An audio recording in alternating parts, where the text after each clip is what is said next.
we are rewiring our brains by our work and personal habits. Is anybody listening to this podcast right now? I want you to look around. How many other screens do you have open right now? Mm-hmm.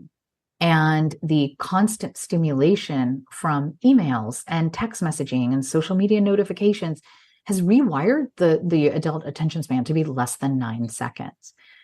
And so it's no wonder if your concentration is required for 3 to 5 minutes to compose a email.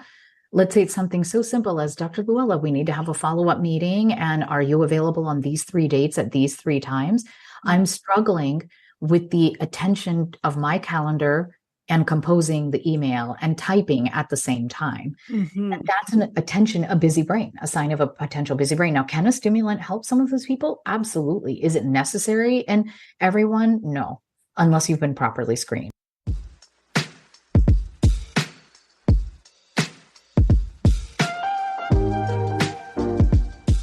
Hey, with the plethora of podcasts out there, I want to start by thanking you for choosing me. This pod is for the individual who is curious about moving through life differently. Each week, I interview expert guests who may change your perspective on your relationships, your finances, and your health. And if you change, the world will change too. All from tuning in. Enjoy the show.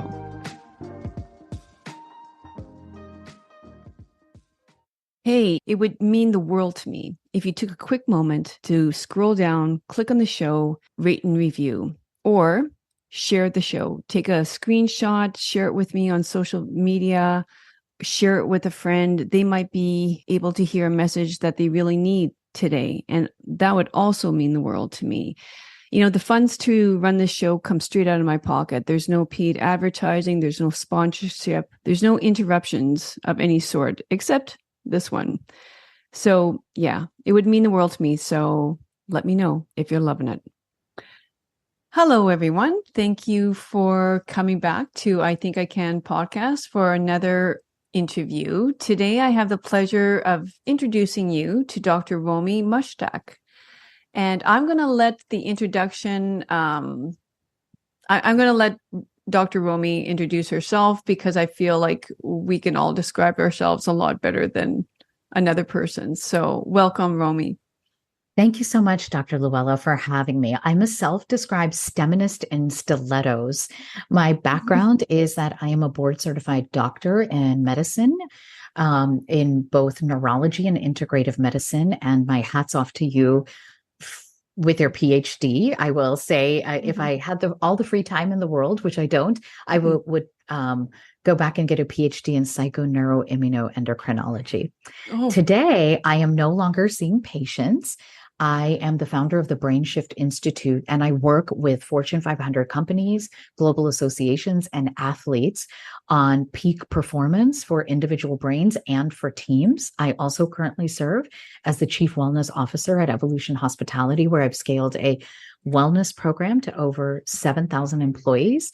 Award-winning keynote speaker, because now other companies call me to say, how did you do that? Give us your recipe. And so I wrote the recipe down, and I am the proud author of the Busy Brain Cure from Harper Collins. So that is a little bit about me. So before we begin the interview, I want to, I began a new tradition of my guests leaving the future guest a question that's close to their heart. So my recent guest, a woman, left you this question. What was either a current lie or excuse or reason that you're giving yourself over and over, or something in your past that you had to overcome? And what I mean by that, of course, is sort of like sometimes we get into these thought loops about, Okay. Yeah. Happy to answer that. And thank you. God, that was a very thoughtful question. And she doesn't know me and you don't know me. And I'm about to tell your listeners something very vulnerable. I am divorced and single in midlife.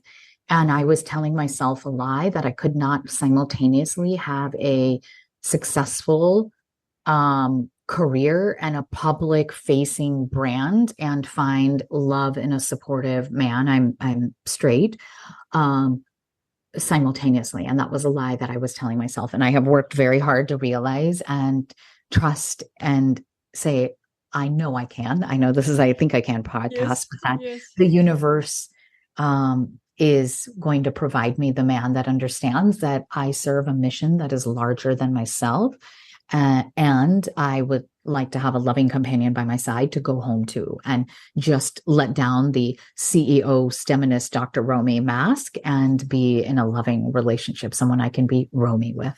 Wonderful. And like, I mean, this is of course, like, I mean, this is exactly what the interview is going to be about, right? Like all these reasons that we feel like it could be, you know, I think that a lot of this does have to do with the imposter syndrome. How can I be, you know, successful in one area of the life when, you know, in our minds we're not successful in another area of life? And says who?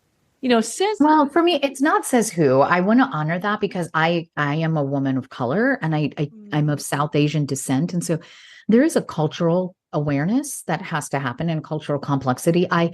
I am not the only listener, I am sure, that comes from a background or a culture of a patriarchal culture that these were norms that were taught to us, you know, and so I want to honor the strong women in my life, my maternal grandmother, my mother, my aunties. You will read about them in the book and all their hysterical stories and wisdom and voices of judgment as well sometimes, that they understood they were raising the next generation of women. I was the eldest daughter in my mom's side of the family. And a lot of my aunties were my mom's best friends of all different traditional cultures. And they were all raised that same way.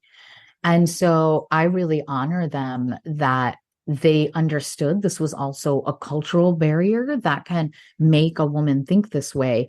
And it took a lot of that deprogramming as well. So it's not just about a mindset, it is also about really honoring my ancestry, but saying I'm not going to carry some of that belief system of my culture and my ancestors forward. right, right. It's a very deliberate way of thinking, right? A very intentional way of thinking. And Yeah. that's, yeah. So how do we tame the brain? Yes, yes. How do we tame a busy brain? I first want to start by defining what busy brain is, if that's okay. Please. A busy brain is more than just having a big to-do list or feeling overwhelmed. A busy brain is something I've been researching on my journey of on having an outwardly appearance. Like Romie accomplished her childhood goals. I became a doctor. I, was a professor, a researcher. Much to the delight of my aunties, I married well. I divorced with even more flair. I had fabulous designer shoes. Like on the outside world, she had checked the boxes. Entering neurology at a time where less than 5% of the doctors were women. And yet I was silently suffering. And back then in those days, Dr. Luella, we didn't have terms like mental health crisis in the workplace or burnout. And the chronic stress can cause disease. And it nearly killed me. And I ended up in life-saving surgery. And I should have known better. I'm a doctor. And so this sent me on this path that I'm on now, integrative medicine, working in corporate America, realizing it's not just doctors. Everybody is burnt out these days. And I noticed a particular pattern that I call a busy brain, that when you have chronic, unchecked stress and you're on a path to burnout, there are a pattern of neuroinflammation that occurs in the brain that can lead to these three symptoms: feeling anxious or frank anxiety all day long, adult onset ADD or ADHD, difficulty focusing, reduced attention span, and difficulty falling and staying asleep, insomnia. And it's a vicious cycle because in order to cope and check our to-do list and show up in all the roles we all women do all day long, we need a stimulant like excessive caffeine during the day, or maybe the doctor even gave you an Adderall or Ritalin prescription. And now you're getting even more anxious all day. and you're popping more caffeine. And then you heard this wonderful podcast and you're like, I'm going to listen to Dr. Luella and Dr. Romie. I'm going to stand on self-care, but you can't shut down your work brain in the evening or on date night, in my case, right? And so you're like, let me have a glass of wine or 3 to take the edge off, or the doctor gave you a prescription sedative and sleeping pill. And now you're, in order to cope, you're on a stimulant all day and a sedative at night. So busy brain is adult onset ADD, anxiety, insomnia. And in order to get through your day to be a high performer, you're stuck on a stimulant sedative cycle.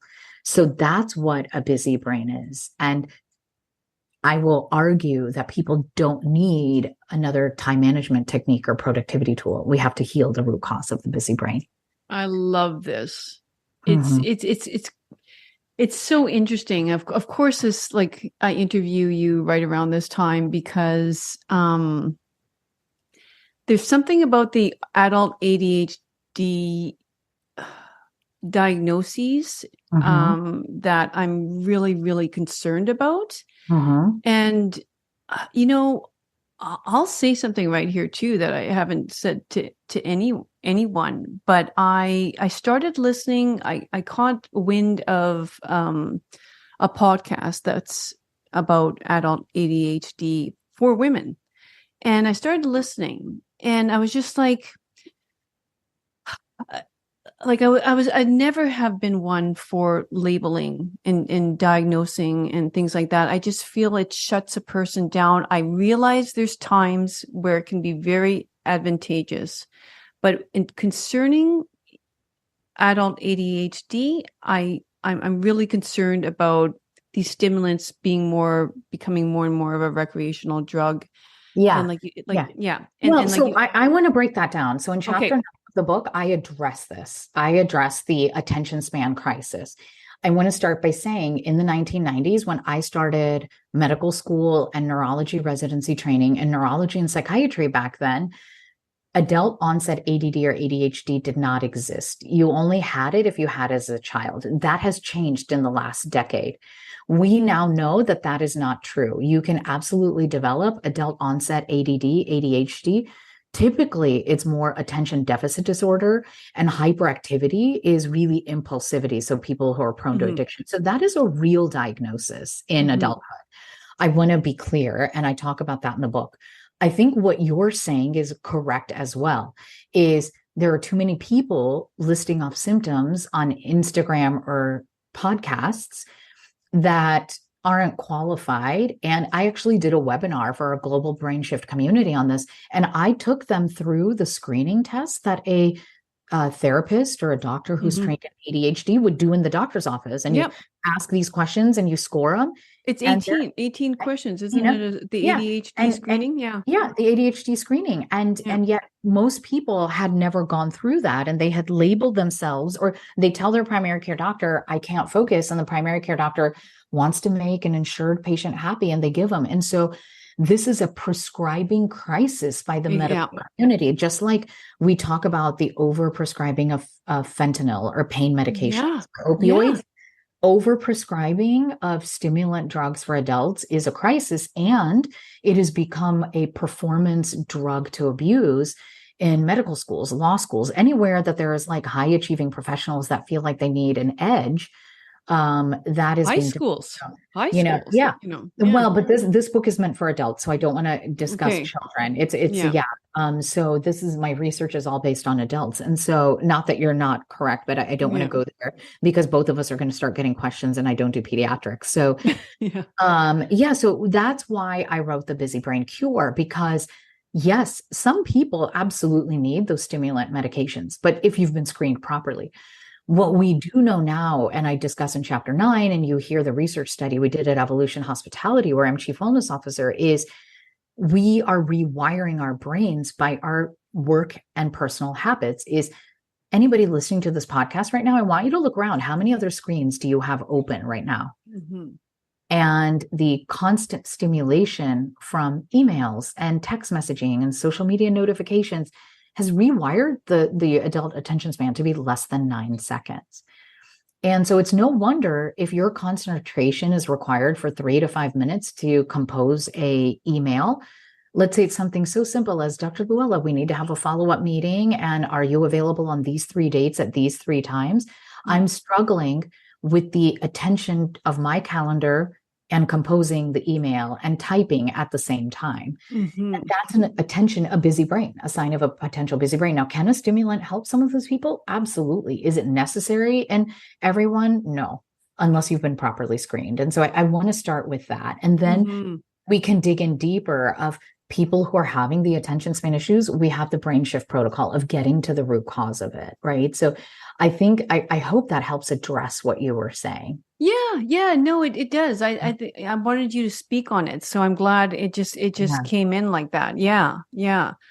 So, okay, so we're one of these people. We're one of these people that are, very, very challenged in becoming focused. So, what do you do then? Like, we have people take what we call the busy brain test, and we'll give you a link for your show notes. People can take it for free.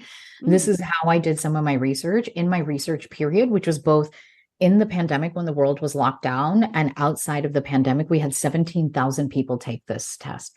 It's a validated neuropsychology scale that we labeled the busy brain test so I could take it into corporate America and do it. And it asks 20 questions looking at how stress is affecting your sleep, memory, mood, and physical health.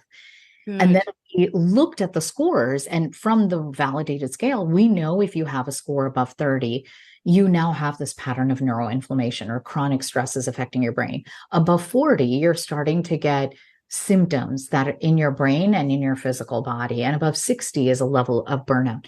82% of people who took this test had a score above 30. And that also goes along with the data that we see from the American Psychological Association and the World Health Organization that's measuring people complaining of chronic stress or burnout in the workplace. So the first place is I want to get a number. I want to do an assessment, right?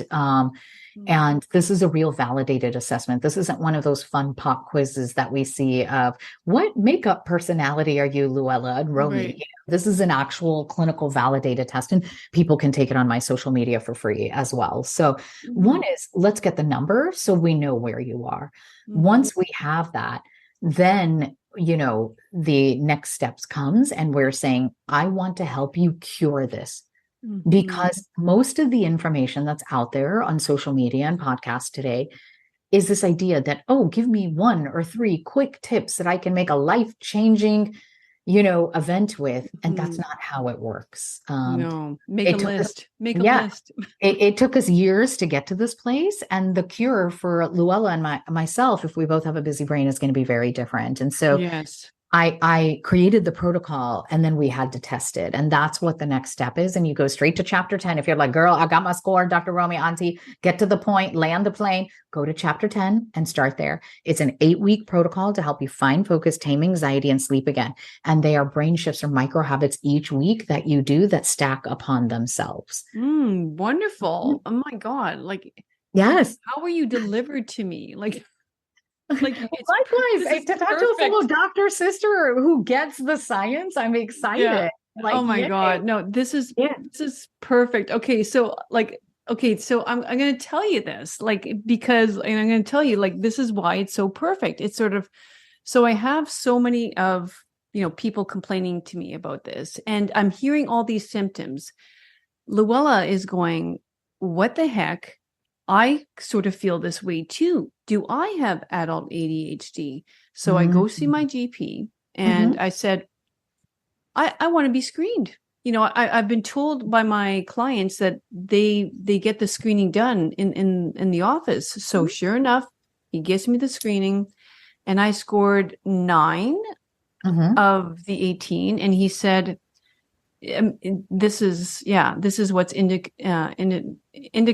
of adult ADHD. And this is what most of my patients, this is the drug choice with them. Yeah.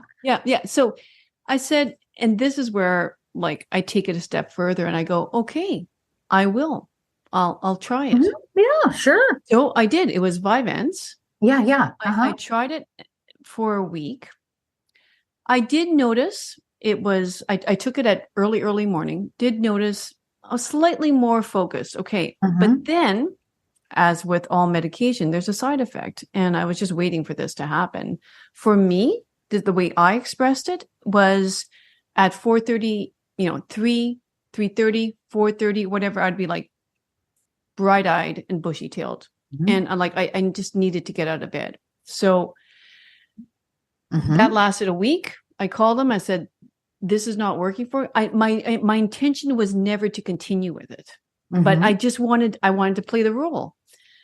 But then, so I stopped taking it because I thought, A, I don't want to get addicted to anything. B, this is not working for me and I'm fine. I'd rather. Well, I want to clarify something here. Okay. I understand your worry. You don't want to be addicted, but there are some people who need this medication. 100%. And I don't want them to think, don't take it, I'm going to become addicted to it. You actually need the medicine, but no. Keep going. Yeah. 100%. I'm just like, I did it for myself, right? Like, I'm just sort of like, I'm going to play the role of like my clients and do this and right. Like that's my point. Everybody's very, very individualistic. Everyone's different. Yeah.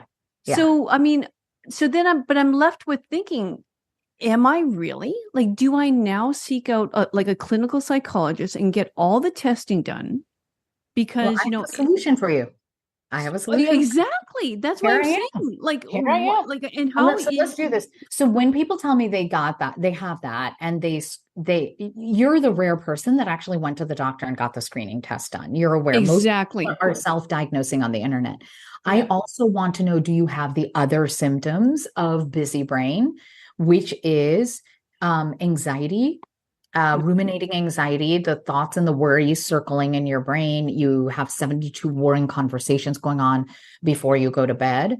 And the other one is either difficulty falling asleep or waking up in the middle of the night and you can't go back to sleep without the Vyvanse on board, right? And so you don't fit this protocol, right? No. So I really want to be clear. Most of the people we talk to, they do. Their days go like this, Dr. Luella. They're like, Luella, Romie, girl, don't talk to me. Don't be so cheery on this podcast. I haven't had a cup of coffee yet this morning. They tell you and I it's a coffee, but it's actually 4 energy drinks just to get through the morning, or the prescribed stimulant, right? And they're anxious all day. So multiple browser windows are open on all devices and in their brain. And they're sitting there and ruminating and obsessing about one particular task that doesn't need that much worry or obsessive thinking. Yeah. Then you can't take the edge off when you go home from work. You can't shut down work and focus on what is in your personal life, right? Yeah. And everything feels like an emergency. Every ding and text message from a coworker, every work email feels like a hot red alert. And you go to lay down to sleep, you may have had alcohol or not to come down, and you can't shut down the 72 worrying conversations, or you fall asleep because of a sleeping pill or alcohol, but you wake up somewhere between 2 to 4 a.m. Yeah. You're wide awake. Your worries are coming back to haunt you. And you're like, let me just get up and get a load of laundry done before the kids get up. That is a busy brain. So I think what you have potentially could be the beginning of it, or it could be something else, right? And you're modeling going to the doctor and getting it evaluated. In women and men who are adults who did not have this as a child, we created the brainSHIFT program for this. And the idea is neuroinflammation is happening in a part of our brain, the busy brain center. I label it in chapter 1, which is like the airport traffic control tower. In the brain, this is not only your limbic system, but it's complex network to the hypothalamus, the SCN nucleus, and your circadian rhythm. And then the rest of the hormonal complexes in the brain and in the rest of the body. And that is off from chronic stress and inflammation. And we have to get that reset and the inflammation brought down. And there are 5 things that contribute to it. That is a part of the brainSHIFT protocol. SHIFT is an acronym for S is for sleep or resetting your circadian rhythm. H is the role of hormones. I is markers of inflammation. F is the food that we use to fuel ourselves. And T is technology and the role technology is playing. And so that's what I look at, getting at the root cause of it. And then people within 8 weeks are completely focusing better. If not, then that's a sign to go to the doctor and get that screening test that you did from your primary care doctor. Right. And I mean, so it sort of correlates with Hans Selye's level 3 of burnout, would you say? Like of sort of like adrenal fatigue? No, that's not where you're like. So the group that you, so I want to make it clear, the group that this, what do you call it? A test, quiz? It's a test. It's a neuropsychological battery. There hasn't been testing done or validation done to correlate it with the adrenal fatigue scale. And then where I live in the traditional MD world, even though I'm integrative medicine, people argue back and forth about adrenal fatigue. So I didn't include it in my book. Yeah. I actually stop at where everyone goes straight to adrenal fatigue. It's been the trend for the last decade, burnout, adrenal fatigue. And what I found was the thyroid was getting missed. And so when circadian rhythm is off, it is now disrupting the modulation of the thyroid stimulating hormone coming out of the pituitary and modulating the thyroid. So both in men and women, there is high risk of autoimmune thyroid disease, subclinical hypo, low thyroid disease, or even hyperthyroid disease. And in about 28% of cases, people with thyroid disorder only present with neuropsychiatric symptoms. I can't focus. I am anxious. I'm not sleeping well. Right. And so it's getting missed if people don't have some of the bigger obvious symptoms, so very different than going through and correlating with the burnout scale for adrenal fatigue. Okay. So that would be next step. And I would send them to a hormone doctor if thyroid's okay. We check for baseline cortisol level blood, and we check blood serum, and we check for estrogen, progesterone, and testosterone in women and testosterone in men. And if those panels are off, I send people to a hormone doctor. But the biggest mistake that I've seen in especially non-clinical world, people who can't order labs and they were using the screening for adrenal fatigue, they would start treating the adrenal fatigue without understanding or getting the rest of the labs.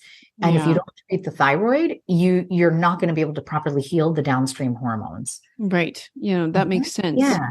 And and by the way, if that went by too fast, it's all in chapter 7 of the book, and the science is broken down. I really want to say this for your doctor. Please give a copy to your doctor or send them to my website. We have the references for doctors there for a practitioner's guide, because 1 in 8 women in North America, their thyroid disease is being missed by the primary care doctor or even endocrinologist. Because what are they doing, Luella? Only checking the TSH. And if you're a woman of color, you have a 1 in 4 chance of having a thyroid abnormality. Every time I give this lecture in corporate America, I have women coming up and crying to me for 2 reasons of, thank you for saying that. I battled for years thinking something was wrong with me and the doctors missed thyroid. Or the other half saying, my doctor won't listen to me. Like, please tell them to get. I know. It is killing me. It is killing me.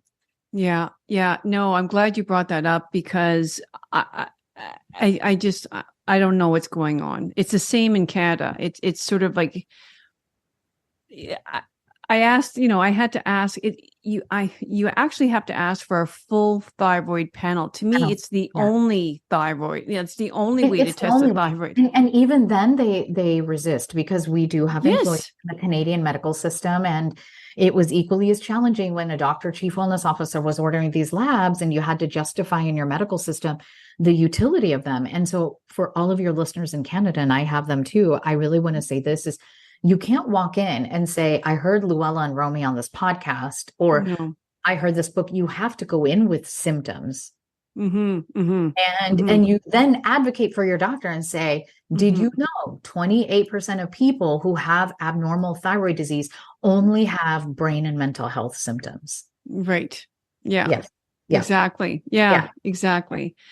Okay. So the ideal group that you're trying to help here would be not the person that, how about high executive women working like in corporate, you mentioned that, or someone so running it's in the opening of my book. I'm a high performing, unapologetic, success driven professional.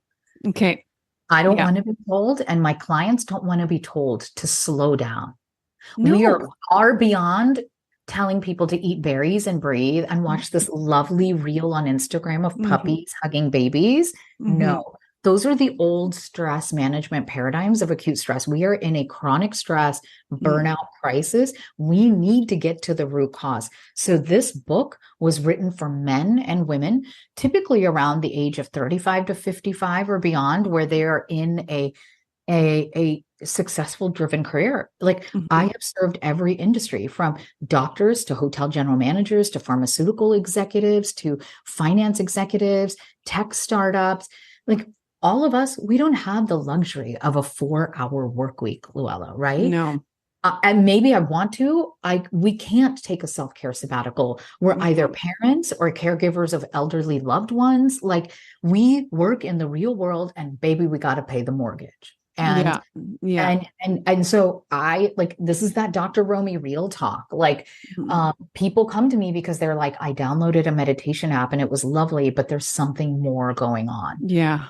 I Yeah. I they've been on every diet plan you can Yeah. imagine, and they still have a busy brain. And Yeah. the diet is just fueling more stress and anxiety. Okay. Okay. Well, so using the shift Mm-hmm. acronym then. So okay, so they identify through the test that like through a score, like is it sort of Mm-hmm. this and above? Yeah, You 30 and yeah. above. So if you could score 30 or above, it's a sign you have a busy brain.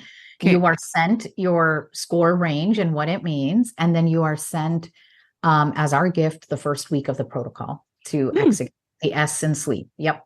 Week 1 of 8 is sent to you. Mm-hmm. Okay. Okay. And then that's the solution is that they Yes, continue with that the is the protocol. cure. That is the That's the cure. cure. That is Okay. getting into the 8 step to get the cure. And so we start with um, you can't do anything without resetting your circadian rhythm and getting Yes. your sleep wake cycle. Your circadian rhythm, it modulates more than just your sleep wake cycle. It modulates the 24-hour cycle your body creates and breaks down hormones, your digestion, Mm-hmm. your immune system, all of that is made and Mm-hmm. controls your hunger and your appetite and Mm-hmm. your metabolism. All that comes from your circadian rhythm. So in week 1, we put people through the 7-day sleep challenge. It is in the book, it is in our online materials, and it's based in cognitive behavioral therapy for insomnia. And we actually have supplements we recommend that will help people fall asleep and stay asleep. I know that's Mm-hmm. not something you deal with, Luella, but 95% of our busy brains in our data had one or both of those symptoms. And so Mm-hmm. within 7 to 10 days, people are already feeling better and more focused because we've reset their circadian rhythm and they've had some restorative sleep. It's why Yeah. companies love having me in to do this program live because it creates this team bonding experience and everybody's happy.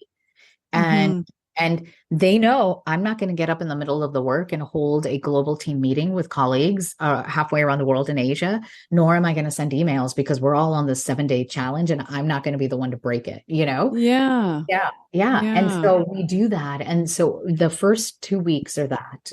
Yes. So Hmm. Okay. So,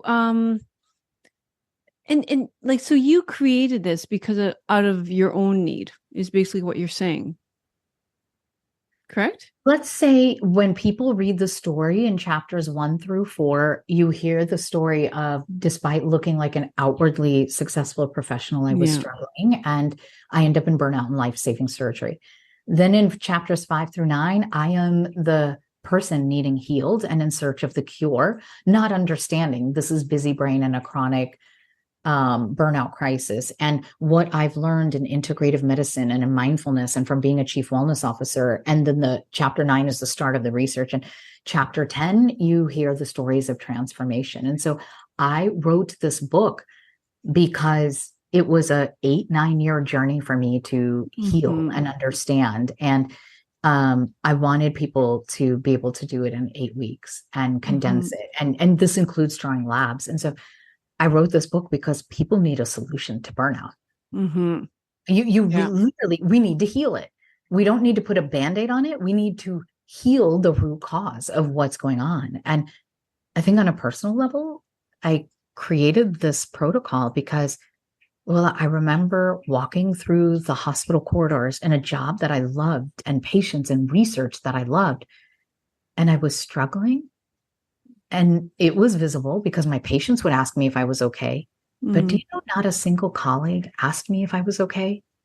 And I felt so alone and I felt shame and this pressure that I had let down my mom and my aunties and all women in mm, medicine. And I don't want anyone to feel that way. no, no. And I was thinking about this just the other day too. Like, if the answer would be just to take, a phone sabbatical or a social media sabbatical or whatever you want to call it, like we move that outward, like the tech stimulant. Um, yeah, maybe it seems too simple, but I think, It's a part of the protocol, yeah. but only one step after you've restored your circadian rhythm. And we ask people then to do digital detox 30 to 60 minutes before bed because the light, Yeah. especially blue light, will disrupt the circadian rhythm, even with the blue light blockers, and drop serotonin and melatonin levels. So we Mhm. say no e-readers, no smart TV, no laptops, no phones 30 to 60 minutes before bed. And you read the incredible data and the research we did Yeah. in chapter 9 at Evolution Hospitality. And so that is a part of the solution. But you're right. If I don't reset the circadian rhythm with sleep, and we offer supplements as a solution so people Mhm. aren't on an addictive sleeping pill, then Mhm. we ask people to go get labs and get their Mhm. markers of inflammation and hormones checked. Mhm. Because Mhm. when you're under chronic stress, it can negatively impact your thyroid, your vitamin D levels, Yes. several other markers. They could have been Yeah. fine before, but you're in this chronic stress journey. So we check that. Yeah. And then we recalibrate your daytime energy and how you use food to fuel yourself. So you're right. It's not just one thing. No. It, and No. we created a system and a program that won't get in the way of your busy life. That's also very important. You're right. Mhm. Yeah. Yeah. Yeah. So would you say that like talk therapy would be helpful throughout this as well? Have you ever gone to see a therapist? Girl, Luella, let's ditch. I would not be here today if it wasn't for a team of therapists. Mm, One of the best things that happened was when I was going through a divorce, the lawyer was like, I'm not taking on your case unless you go see a therapist. And back then, as a medical doctor, I couldn't use my real name or my insurance because it could have affected my medical license here in the United oh, States. come And on. today that still exists in multiple states, right? And you don't go through burnout and the level of what I write about in my book and not have really good therapists. Yeah. And I've gone through EMDR and Mhm. trauma, and you're going to read some of that in the book, and the Mhm. traumatic things of being a woman in the medical system and going through burnout and going through life-saving surgery. And in the closing chapters of the book, I humbly talk about I am the author and the researcher of Busy Brain, and Busy Brain came back to haunt me as Mhm. we were editing the final manuscript, and I'm trying to run my business. And I've had the same therapist, her name is Karen, for the last decade. And she does telemedicine with me now, and I pay cash, and she is one of the best things. Beautiful. Yeah. So, Yeah. I think having a therapist that specializes in your particular need, whether you're going through a divorce or you're going through Mm, burnout, you need a relationship therapist, mm, a therapist that is skilled in dealing with anxiety disorders, whatever it may be, Luella, that mm, is a part of maintaining your health and well-being. I want to, just mm, like you're supposed to go to a primary care doctor, for me, it is a normal part of brain and mental health to have a therapist. And listen, I'm behind the scenes working with the high level C suite executives in globally known Fortune 500 companies. That is normal. People go to therapists when yeah. they're having an adjustment. They have executive life coaches. It's a part of being self aware to say, hey, Dr. Luella, I don't know where my blinders are. I'm struggling in a situation. Let's Mm, either talk therapy this out. Let's use some therapy. I mean, mhm. therapy techniques. Yeah. Yeah. So Yeah. Yeah. therapy is a big part of this. I am hoping to reach and so thankful to be on your podcast today, more colleagues in the cognitive Hmm. behavioral therapy world, so that I've given them a toolbook to give to their patients Yeah. so that the therapy can be an adjunct to this. Exactly. Mhm. Exactly. And I think it's interesting how our two worlds, collide in that way too. And that's why I decided to study functional medicine too, because like Mhm. it can't just be the mind. It had to be, It has to be mind, body, and spirit, and that's yeah. integrative medicine. And I really love that functional medicine has started to bring in the spirituality and the mind, body medicine in it as well. Hmm. And yeah, it's all three, you know. Yeah. Yeah. Yeah. Mhm. Yeah.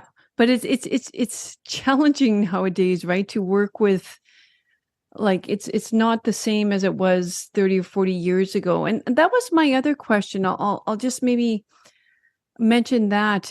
Do you think, like, when you go back to, I don't know how old your mother is right now, but mine is in her 80s. And sometimes I think about her life, you know, at my age or in my 30s, and wonder, like, do you ever think, was it actually easier, or was it harder? It was, I I think don't think that's I don't think that's the right question to ask based in mindfulness because everyone has their own suffering and everyone has their own exactly. joy. Yeah. And so when we compare, we only bring on despair. So whether Mm-hmm. we're Mm-hmm. comparing our lives to a woman from another generation, or Mm-hmm. we're comparing our lives to a woman in an Instagram post that we may or may not know, Mm-hmm. that's only furthering despair Mm-hmm. and fueling a busy brain, right? Yeah. Now, do times change and will they always? Yes. So, did our mothers have to deal with the digital distractions back then that we do today? No, but they had other pressures, right? Absolutely. Yeah. I'm so thankful for my mother and my aunties and all the women that came before me. My mom came to the United States. Women weren't allowed to have their own credit card or own their own home. And, it was unheard of in the 1970s in the United States for a woman to be in medicine. Maybe out of a Mhm. class of 300 men, you had one woman. And Yeah. we still are lacking in the medical field in the United States and Canada, but we've come far. So I want to honor the women of our previous generations for the doors they open, the consciousness that they shift that we may never be aware of. And that's why Dr. Luella and Dr. Romie are here today. It's we also are now bearing that for our sisters of a younger generation who are going to be like, they have it so easy. They don't know Yeah. what it's like to be in high school. That's it's just more about maybe you're not understanding my path and my journey and my pressures. Exactly. I think I've said this over and over too. I think I don't think any one person has more or less suffering than another person. I think we Mhm. all suffer with our own demons. And yeah, judgment, or I wish if only, Mhm. that's ridiculous. That's Yeah. absolutely ridiculous. So, well, I mean, I am very anxious and in a good way excited to do the test, and see what comes out of it for me, and to dive into the SHIFT acronym to see which areas I need to polish up. Is there any last comments you would like to leave our listeners with? No, I think I wish when I was in that dark hole of a place Mm, of burnout and I was in the surgeon's office, I remember this moment where like hope exited stage left. And if you're listening to us right now going, oh my God, that's so me right now, I just mm, want you to know that your brain is not broken, your mind is not a mess, and hope did not depart your soul. Like mm. Dr. Luella and I are here holding space for you in this moment, transcends time and consciousness, and that you're just one brain shift away from coming out of this darkness and coming into the light. And that's the intention I'm holding for you. Oh, that's beautiful. Thank you so much. I agree with you so much. I think we are all so powerful, if we just give ourselves Mhm. that sort of credit. Mhm. That, yeah, Yeah. yeah. Well, thanks for, the vulnerable share, and like I said, I'm extremely excited about looking at this, diving in. And so it's released. We can pre-order it right now, the book, It I'm is guessing. it is available to order globally, and the Busy Brain Cure and the release date, I don't know when this podcast is coming out. We're pre-recording it obviously for your audience is Mm-hmm. January 9th, and it's available. And yes, globally. So anywhere you buy books, whether you want a copy of the physical book, audio book, or on your e-reader. And let us Wonderful. hashtag BrainShift and tag me at Dr. Romie on social media. And I'm here on the journey with you.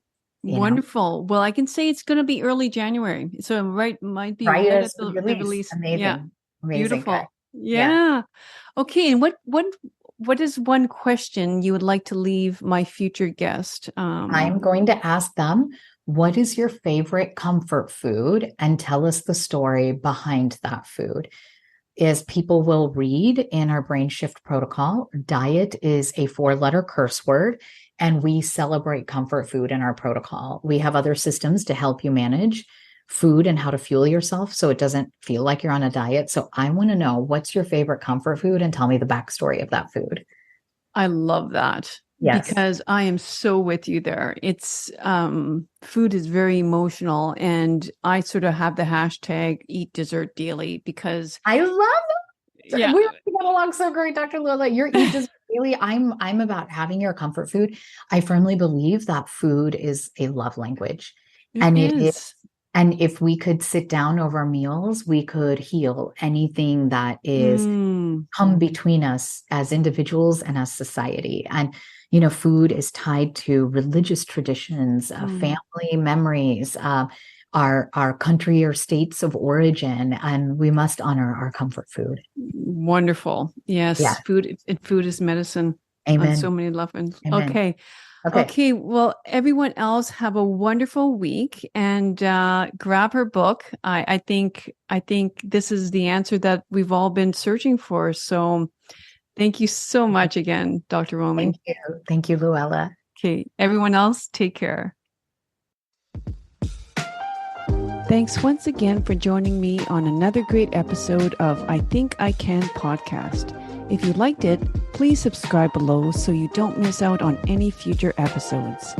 And until next week, treat each day like it was your last, because each new day is a privilege that we shan't take for granted. Cheers and have a great week. Bye-bye.